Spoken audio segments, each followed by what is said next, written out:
Assalamualaikum warahmatullahi wabarakatuh. Selamat siang anak-anakku semua, anak kelas 12 IPA. Pada pertemuan kali ini kita masuk ke part 2 ya, mengenai bab metabolisme sel, di mana part pertama kalian sudah mengetahui mengenai enzim ya.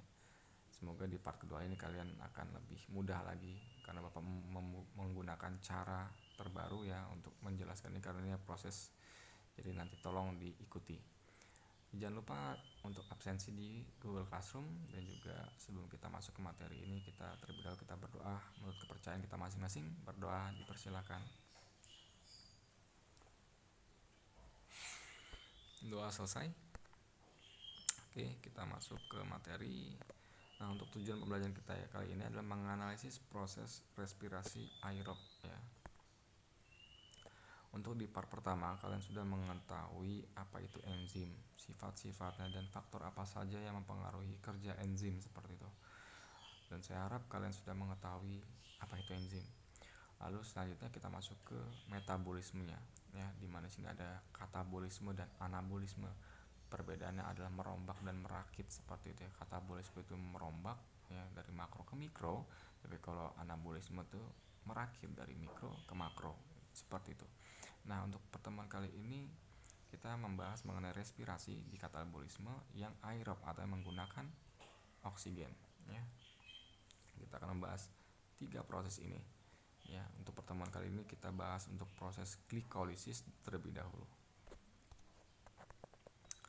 Oke, katabolisme karbohidrat yaitu yang menggunakan respirasi aerob, di mana ada senyawa C6H12O6. Ini adalah senyawa dari glukosa ya, ditambah 6O2 oksigen ya, akan menghasilkan 6CO2 karbon dioksida, dan juga air ya, 6H2O, dan juga 36 ATP ataupun energi adenin trifosfat ya.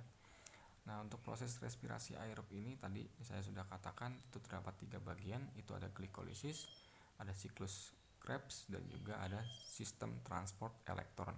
Nah, untuk glikolisis ke siklus Krebs itu atau daur Krebs itu akan melalui yang namanya ada satu proses lagi yang disebut dengan dekarboksilasi oksidatif ya.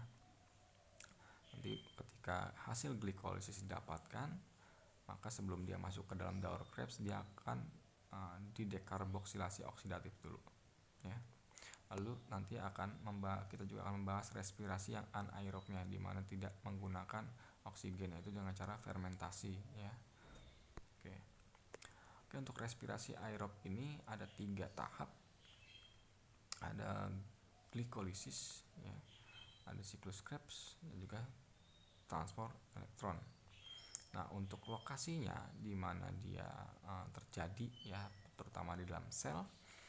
Ini untuk yang glikolisis ini terjadi pada bagian sitosol. Kalau kalian masih ingat sel, seandainya ini adalah sel, di sini ada inti sel, lalu di sini ada bagian organel-organel di dalamnya ya. Maka bagian yang di dalam sel ini, cairan ini disebut dengan sitosol atau sitoplasma ya. Organel-organelnya itu salah satunya yang membentuk energi ya. Yang pasti membentuk energi dalam respirasi aerob itu adalah mitokondria. Contoh misalkan ini mitokondria ya. Nah, inilah organel yang membentuk energi tersebut. Tapi untuk lokasi untuk glikolisis, proses glikolisis terjadi pada bagian sitoplasma. Tapi kalau untuk yang siklus Krebs dan juga sistem transport elektron terjadi pada mitokondria. Nanti yang dihasilkannya adalah energi ya. Selain itu akan ada air dan juga karbon dioksida tentunya. Oke. Nah, untuk glikolisis ini adalah rangkaian reaksi yang mengurai satu molekul glukosa yang terjadi di sitoplasma sel menghasilkan 2 asam pirofat, lalu 2 NADH dan 2 ATP. Jadi nanti hasil dari glikolisis itu diubah, pertama satu molekul glukosa terlebih dahulu, nanti akan dihasilkan dari proses glikolisis itu adalah 2 asam pirofat, 2 NADH, dan juga 2 ATP. Nah, 2 asam pirofat ini akan mengalami dekarboksilasi oksidatif ya, merupakan reaksi antara glikolisis dan siklus Krebs ya, menjadi 2 asetil CoA seperti Untuk pertemuan kali ini kita akan membahas saja ya mengenai glikolisis. Nah, ini adalah jalur tahapan glikolisis. Bapak memberikan dua gambar. Mungkin ini gambar yang sering kalian temukan ya, ataupun yang ini apa sih Pak yang bulat-bulat itu gitu kan. Yang sebelah kiri kalian pasti melihat ada bulat CC itu merupakan jumlah atom ya, jumlah atom karbon itu digambarkan bulat-bulat seperti itu. Yang P itu adalah fosfatnya ya. Nah, kalau yang sebelah kanan itu tidak menggunakan bulat-bulat tapi dengan tulisan saja. Ada juga yang menggambar menggunakan unsur ataupun menggunakan struktur ya, struktur senyawanya ya. Struktur senyawanya itu juga ada, tapi itu lebih rumit karena ini adalah proses metabolisme sel ya, di mana penjabaran ini sangat panjang ya. Mungkin Bapak tidak bisa menjelaskannya secara rinci sekali, dan karena ada kendala teknis yang mungkin nanti mempersulit ya penyampaian materi yang akan Bapak berikan, maka Bapak menugaskan beberapa hal ya, itu sudah ada tugas di Google Classroom, dan juga ada link satu video di mana link tersebut sangat recommended banget yang Bapak ingin kalian lihat dan kalian cermati ya penyampaian dari video tersebut mengenai glikolisis, dan itu sangat bagus ya. Itu lebih mudah gitu untuk kalian paham mengenai proses glikolisis ya. Karena kendala sesuatu hal Bapak tidak bisa menyampaikan secara baik mengenai proses ini gitu ya, maka Bapak alihkan linknya berada di Google Classroom. Oke.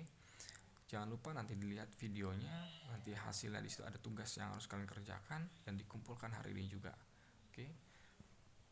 Saya harap bisa mengerjakan semua karena ini tugas ya yang harus kalian kerjakan. Jadi beberapa teman kalian juga yang di rumah ada yang mengerjakan, juga ada yang tidak. Bapak mengerti mengenai saat-saat ini seperti apa, tapi kalian harus berusaha untuk menjawab ataupun mengerjakan tugas-tugasnya seperti itu.